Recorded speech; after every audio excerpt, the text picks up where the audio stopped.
Você já caiu em algum golpe de e-mail falso? Com certeza, se você não passou por isso, você conhece alguém que já passou. Meu nome é Gabriela Consoli Machado, sou sócia de Propriedade Intelectual e Entretenimento do Lima Feios Advogados e hoje estamos aqui com mais um episódio do PI em Ação para falarmos sobre spam e phishing. Episódio 3, Take 1, PI em Ação.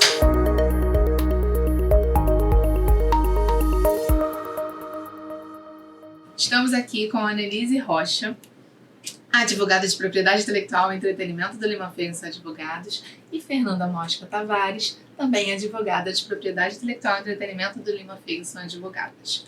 Hoje vamos falar sobre spam e phishing, que é um assunto que tem trazido bastante repercussão por conta dos ataques cibernéticos e da segurança da informação que fica comprometida a partir dessas condutas, desses comportamentos que estão sendo verificados aqui no mercado. E trazendo um pouquinho também para a nossa área de propriedade intelectual, vamos falar como esse assunto tem repercutido no nosso dia a dia. Vamos. Exatamente, Gabi. Phishing é uma ameaça séria, né? E os ataques eles têm se tornado cada vez mais sofisticados. Então, começando do início, phishing é uma técnica usada por cybercriminosos que se fazem passar por entidades ou empresas conhecidas para captar dados sensíveis dos usuários. E assim aplicar golpes, fraudes, enfim, diversos outros crimes por aí. Inclusive, existem vários tipos de phishing, né? E o mais comum deles é o clone phishing, onde os criminosos eles pegam uma mensagem legítima que eles sabem, né, que a vítima já recebeu e eles mandam de novo, alterando, enfim, incluindo anexos, enfim, links para pagamento. E tem mais chance da vítima cair, né? Simplesmente porque ela já recebeu uma mensagem com aquele mesmo conteúdo. Exatamente isso que você comentou, Anne. Justamente por a vítima se familiarizar com aquele conteúdo, que é mais fácil dela cair ali, né? O objetivo disso é justamente explorar a confiança das vítimas para que essa organização, vamos dizer assim, né, fraudulenta, obtenha os dados valiosos ali das vítimas para poder induzi-las a fazer ter alguma ação que vai levá-las para cair no golpe, na fraude, enfim. E um caso muito comum que a gente tem é o do INPI, né, que a gente até recebe bastante dos nossos clientes essa informação. O INPI é o órgão responsável pelo registro dos ativos intangíveis aqui no Brasil. E a gente recebe bastante dos nossos clientes que é enviado para eles um e-mail como se fosse ali do próprio órgão, informando sobre necessidade de prorrogação de marca ou pedindo algum pagamento de taxas. E os nossos clientes normalmente enviam para a gente para confirmar se aquilo é verídico ou não. Porque é uma sorte, porque normalmente é um golpe. Então, esse é um caso muito comum na área de propriedade intelectual e entretenimento. Sim. Inclusive, o NPI até parou de usar dados como CPF, né? Eu acho que até para evitar esses casos. O impacto desses ataques pode ser muito grave para as empresas, porque pode gerar penalidade. Além de você ter vazamento de dados, né, dos clientes, dados sensíveis, dados confidenciais, ainda podem ter várias penalizações para a própria empresa, que não se resguardou desses ataques. Então, é importante também a empresa ter essa preocupação de proteger os dados dos clientes. Uma conduta protetiva, né? Exatamente. É isso mesmo, Fê. Então, essa conduta protetiva é muito importante. Inclusive, esse tipo de ação está sendo verificada também na União Europeia. Então, a gente tem o mesmo modus operandi que a gente tem aqui, né, para as tentativas de phishing acontecendo na Europa, né, no caso. Por isso que, para se proteger, é muito importante sempre verificar, né, a legitimidade daquela informação. Então, se você tem um processo de marca e você receber alguma coisa que você julga ser suspeita, você manda diretamente para os advogados que cuidam já desse seu processo, né?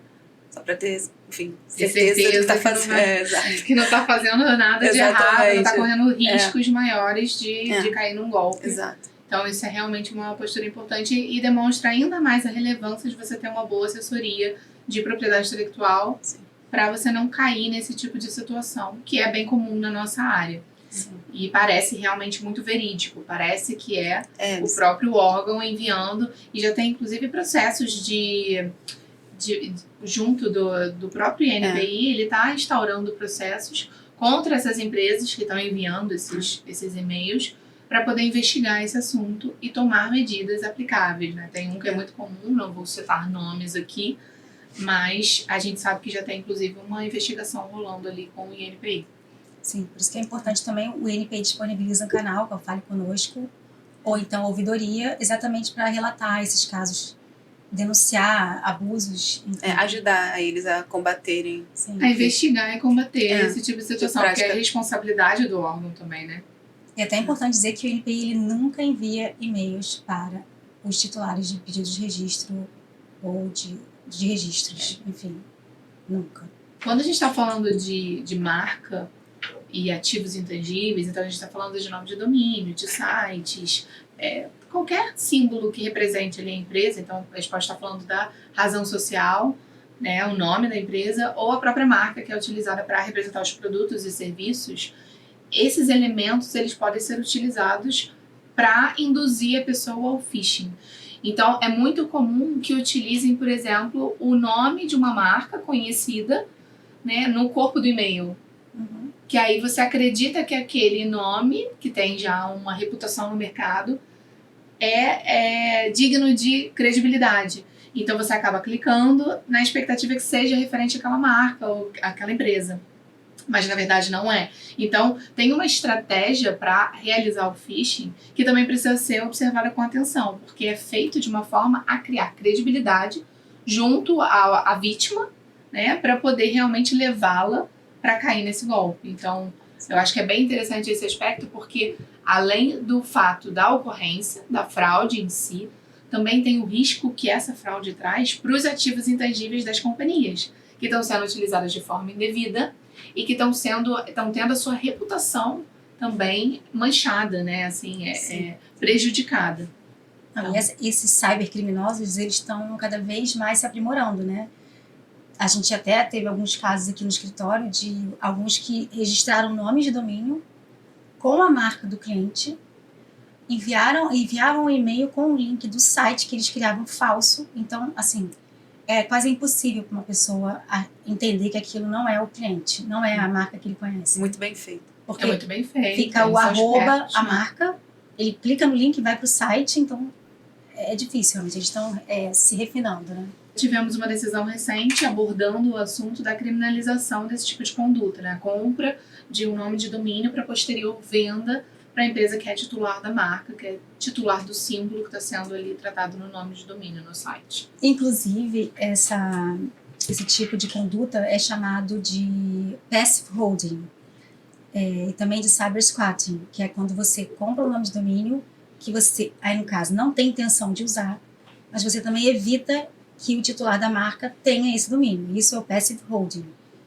isso é um crime, é uma má-fé e uma conduta de má-fé que a gente pode até usar em casos para pedir o domínio de volta.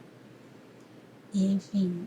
E é muito útil, né, quando a gente está fazendo aquelas disputas de nomes de domínio que a gente costuma fazer para poder reaver esse ativo intangível, que é muito importante para as companhias. A gente já teve casos de estratégia de venda da companhia e que precisava ter esse ativo ali no nome da empresa para que a venda fosse realizada de forma a ser realmente interessante para o comprador.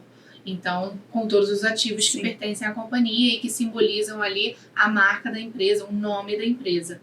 E a gente teve esse caso, que não faz muito tempo, né, que é um caso recente, e a gente teve êxito no caso, justamente porque a pessoa que era o titular do nome de domínio, nem ao menos utilizava o nome de domínio.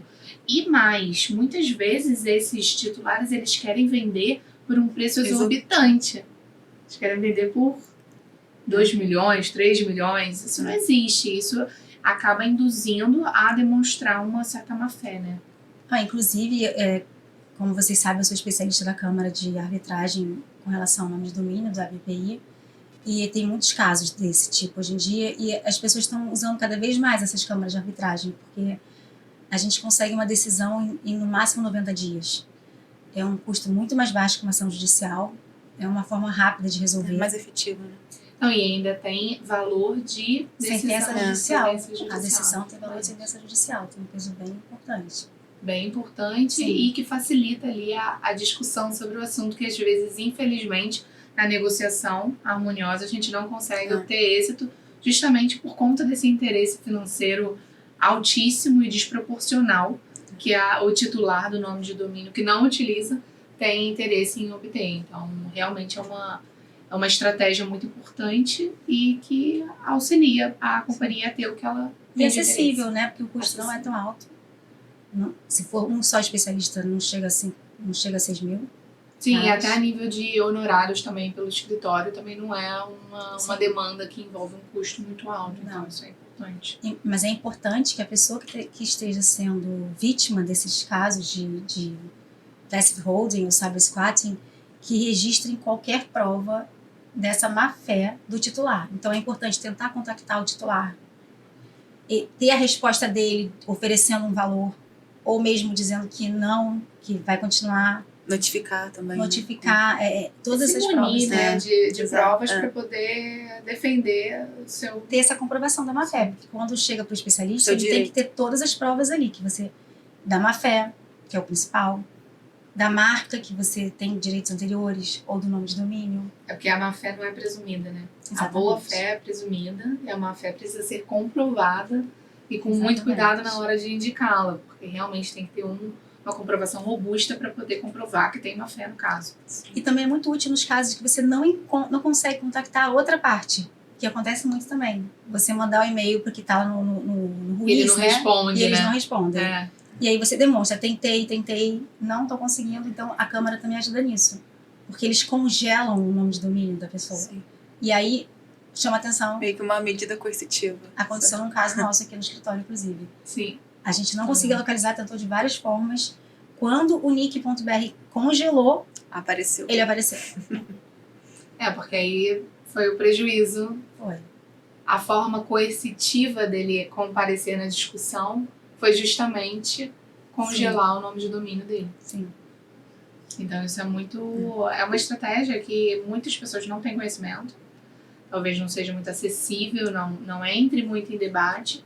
Parece pequeno, mas hoje em dia, quando a gente está falando de era digital, de internet, esses assuntos são os que mais estão em alta e acabam sendo uma dor dos nossos clientes, das empresas em geral.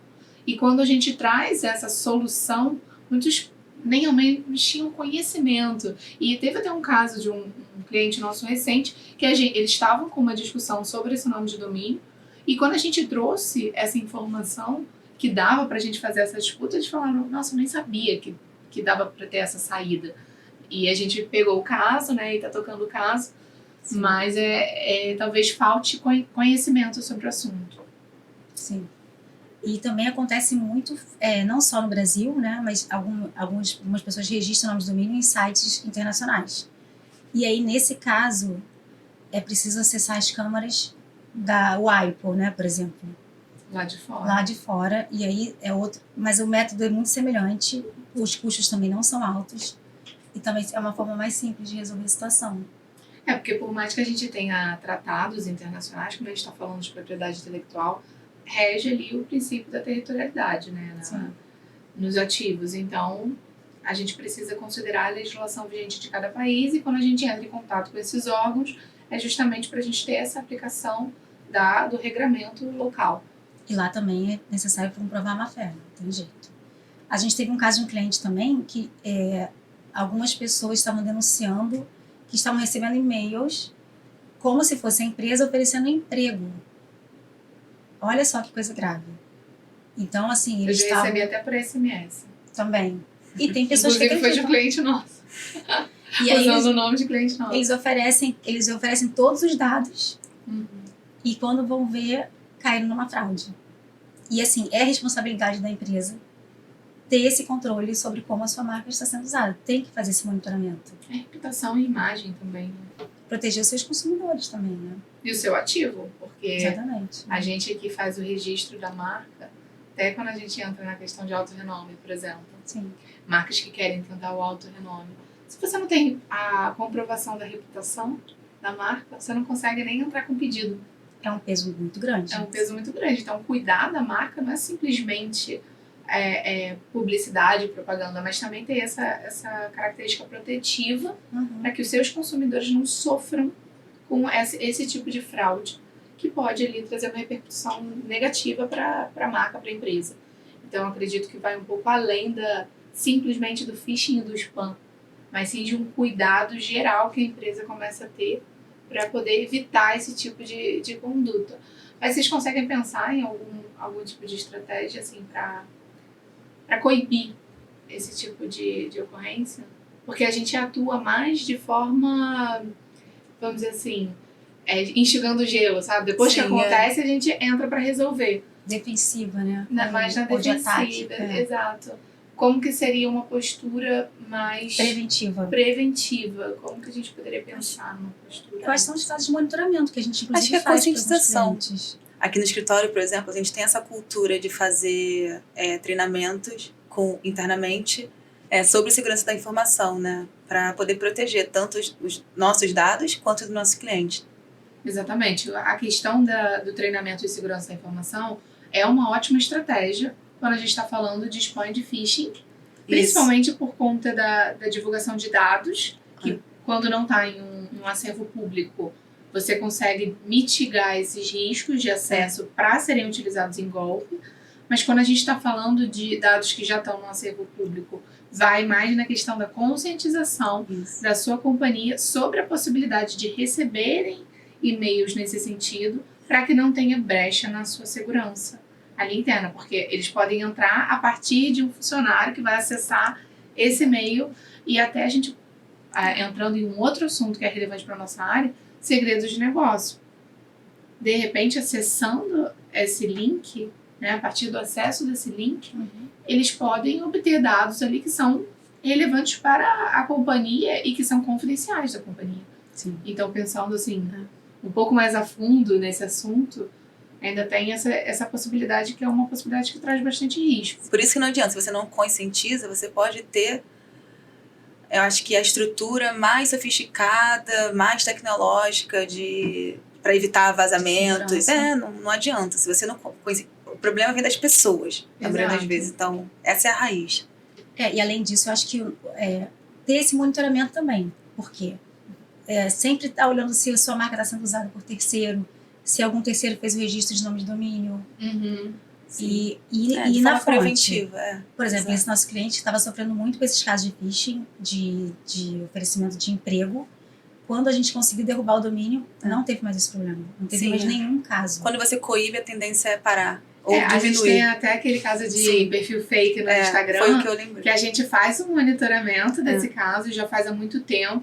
Antes tinha muito, né? Eram vários por dia, inúmeros. E vai diminuindo, porque eles estão vendo que não... A gente começou a conscientizar. Como é que foi o termo que você usou? Doutrinar os fraudadores de que não vai funcionar para aquela empresa. Pelo menos não com os nossos. Pode tentar com outros. Mas enfim, com os nossos não vai funcionar, porque a gente está fazendo esse monitoramento e está atuando rapidamente. Então não dá nem margem para o golpe acontecer. Porque no momento que eles criam a conta... Em menos de 24 horas a gente consegue derrubar. A gente monitora que foi criada e a gente derruba. Porque a gente faz ali a denúncia de uma forma bastante robusta. Sim. Não é qualquer denúncia, né? Como hoje às vezes são feitas as denúncias de forma um pouco mais vazia. A gente sabe como é que funciona a plataforma. A gente já entendeu isso aqui. Então a gente coloca em prática esse monitoramento e essa derrubada, que a gente chama de takedown. Na verdade, então, são 3 ações que podem ser tomadas preventivamente. Uma é a conscientização interna, a outra, monitoramento constante, e a terceira que eu vejo também é a empresa também ter aqueles canais de denúncia, né, que os terceiros que tenham sido vítimas podem denunciar esses casos, como aconteceu com o nosso cliente. A gente tomou conhecimento porque um terceiro indicou, inclusive, o nome de domínio por qual ele estava recebendo esses e-mails, e por isso a gente localizou rapidamente. E mais além de monitorar, localizar e conscientizar, é agir para poder coibir esse tipo de atuação. Então, não basta você conscientizar e monitorar. Você precisa agir rapidamente. Porque aí sim você consegue ser efetivo e de alguma forma, obstacularizar esse tipo de conduta que ela ocorra reiteradamente. O que não pode fazer é ficar inerte. Exatamente. Porque os prejuízos vão ser cada vez maiores. e os custos também, né? Para consertar, né? Reputação e imagem não tem preço. Não tem preço. Não tem preço. Meninas, eu tô até pesquisando aqui e saiu no Anuário de Segurança Pública de 2023 que os crimes digitais aumentaram em 65,2%. Ou seja, os registros de vítimas de golpes de crimes digitais ultrapassaram 200 mil em 2022, representando esse aumento, né, assustador de 65,2% em relação ao ano anterior. Então, e continuou aumentando, né, porque em 2023 aumentou mais que em 2022. Então é assustador mesmo, como que isso é relevante. E em contrapartida, os crimes de rua diminuíram, porque as pessoas estão circulando menos, tem menos também pessoas andando com dinheiro, agora é tudo virtual, depois da pandemia, então todo mundo ficou virtual, as empresas estão virtuais, então... Tudo hoje em dia é Pix, né? Nem dinheiro mais a gente ama. Nem mais cartão de crédito a gente tem, fica às tudo vezes na wallet do celular. Às vezes é celular. Eu não tenho, eu por loja. exemplo, não uso mais cartão físico. Só no telefone, acaba a bateria. Sai só Já com o telefone. era. Estamos chegando ao fim aqui do nosso PEI em Ação. E foi muito bom estar com vocês. Muito obrigada, meninas. Obrigada a vocês, da nossa audiência, que assistiram mais um episódio do PEI em Ação. E nos vemos no próximo. Tchau, tchau.